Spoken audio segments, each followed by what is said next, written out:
Gujarat press અકાદમી ગાંધીનગર, જિલ્લા માહિતી કચેરી ભુજ અને કચ્છ યુનિવર્સિટીના સંયુક્ત ઉપક્રમે સર્જક સાથે સંવાદ કાર્યક્રમ યોજાયો હતો.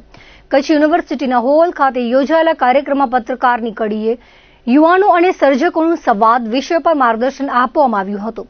આ કાર્યક્રમના પ્રારંભે શાબ્દિક સ્વાગત તેમજ પ્રાસંગિક ઉદબોધન કરતા ગુજરાત પ્રેસ અકાદમી ગાંધીનગરના સચિવ જયેશ દવેએ જણાવ્યું હતું કે આજના આર્ટિફિશિયલ ઇન્ટેલિજન્સ અને ડિજિટલ યુગમાં માધ્યમો ભલે બદલાયા હોય, પરંતુ માનવીય સંવેદનાનો કોઈ વિકલ્પ નથી. મશીનમાં ટેકનોલોજી છે પણ સંવેદના નથી. વધુમાં તેમણે ઉમેર્યું હતું કે જ્યારે વિચારમાં સંસ્કારિતા અને સંવેદના ભળે છે ત્યારે જ સાચો સંવાદ શક્ય બને છે.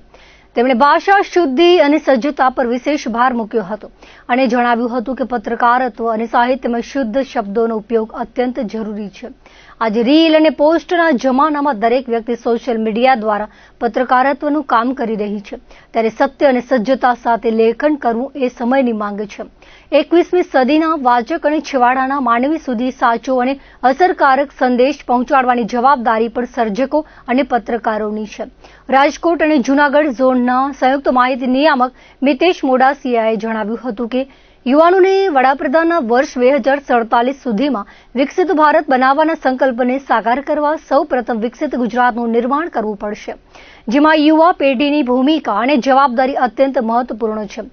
તેમણે સોશિયલ મીડિયાના આભાસી જગતમાંથી બહાર આવી સર્જકો સાથે રૂબરૂ સંવાદ કરવા અને વિકસિત ગુજરાતથી વિકસિત ભારત 2047ના સંકલ્પમાં સક્રિય યોગદાન આપવા યુવાનોને આહ્વાન કર્યું હતું. આ પ્રસંગે કાર્યક્રમના અધ્યક્ષ તેમજ કચ્છ યુનિવર્સિટીના કુલપતિ ડોક્ટર મોહન પટેલે સાહિત્યના ક્ષેત્રમાં યુવાનોની સહભાગિતા, લોક સંસ્કૃતિનું જતન તેમજ ટેકનોલોજીના આ સમયમાં સાહિત્યિક મૂલ્યોની જાળવણી પર ભાર મૂક્યો હતો. નવયુવાનો, વાર્તાકારો અને લેખકોના આગમનથી સાહિત્યનું ભવિષ્ય ઉજ્જવળ અને સુરક્ષિત હાથોમાં હોવાનો વિશ્વાસ તેમણે વ્યક્ત કર્યો હતો. કચ્છની ભૂમિને સાહિત્ય માટે ઓપન લેબોરેટરી ગણાવી હતી.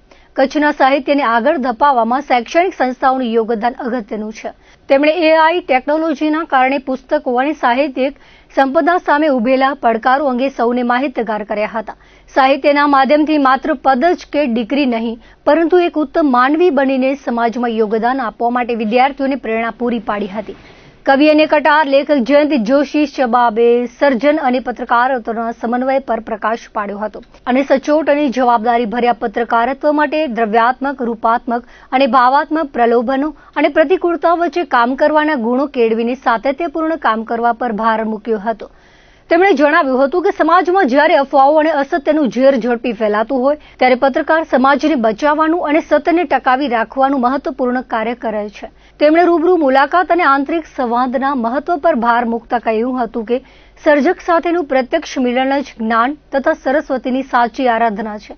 આ તકે તેમણે પત્રકારોને પૂર્વગ્રહ મુક્ત, સમતુલિત અને સંવેદનશીલ બનીને જાગૃત મન સાથે સમાજમાં સાચી સર્જકતા તથા વાસ્તવિકતાનો ઉજાસ ફેલાવવા અપીલ કરી હતી.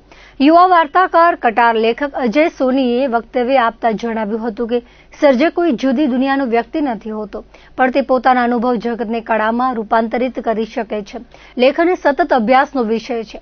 ઉત્તમ વાંચન અને સૈદ્ધાંતિક જ્ઞાન મેળવ્યા બાદ જ સાહિત્ય સર્જનની દિશામાં આગળ વધી શકાય છે. વિચારની પ્રેરણા મળ્યા બાદ તેને સાકાર કરવાનું કાર્ય અભ્યાસ અને આવડત કરે છે. કચ્છ યુનિવર્સિટીના કોર્ટ હોલ ખાતે યોજાયેલા આ કાર્યક્રમનો દીપ પ્રાગટ્યથી પ્રારંભ કરાયા બાદ મહાનુભાવોનું પુષ્પગુચ્છથી અભિવાદન કરાયું હતું. કચ્છના નાયબ માહિતી નિયામક ઘનશ્યામ બેડવાએ આભાર વિધિ કરી હતી. તેમજ સર્જક સાથે સંવાદ કાર્યક્રમનો દોરી સંચાર સમગ્ર કાર્યક્રમનું સફળ સંચાલન હનીબેન રાઠોડે કર્યું હતું. સામાન્ય જ્ઞાન કસોટીમાં વિદ્યાર્થીઓ ઉત્સાહથી જોડાયા હતા. વિજેતાઓને પ્રોત્સાહન રૂપે મહાનુભાવોના હસ્તે ભેટ અપાઈ હતી. વક્તાઓએ પ્રશ્નોત્તરી દરમિયાન વિદ્યાર્થીઓના પ્રશ્નોના સંતોષકારક જવાબ આપીને ઉજ્જવળ ભવિષ્યની શુભકામનાઓ પાઠવી હતી. આ પ્રસંગે અધિકારીઓ, કર્મચારીઓ તેમજ ભાષા ભવનના વિદ્યાર્થીઓ મોટી સંખ્યામાં ઉપસ્થિત રહ્યા હતા.